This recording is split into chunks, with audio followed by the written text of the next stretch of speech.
So here we have Hydrangea Annabelle. It's a gorgeous hydrangea, it's one of my favourites.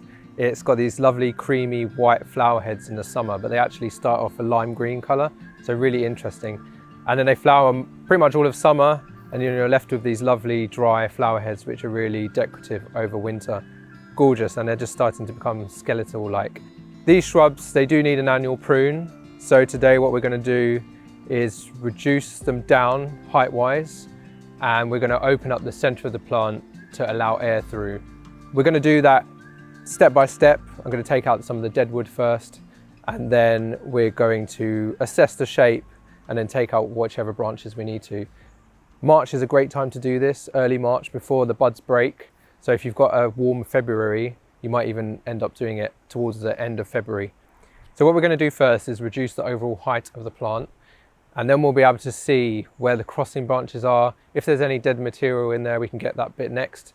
So I'm going to go in and we're going to reduce one of the main stems back by about half to a pair of buds.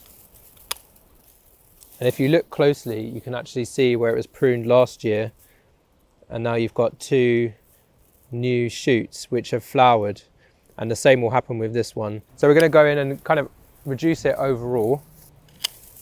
And look at those flowers. I mean, even when they're dead, that's as beautiful as the summer flowers, I think.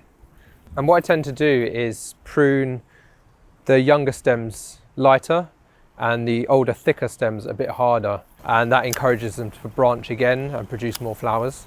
So this one's quite a young, thin stem. I'm just going to reduce it down to about there. And you can see here, here's the buds, and that's really where you want to prune, just above there. We've got multiple plants here, and also Hydrangea Annabelle tends to sucker. So the lower stems will, when they sit on the soil, they'll actually root and form whole new plants. You could dig those up if you wanted to and replant them. Okay, now we can see the centre of the plant a bit better. So what I want to do now is get in there and try and take out any dead material, anything that's rubbing or crossing. So here's a piece that you might think, what do you do with that? So the top of it's dead.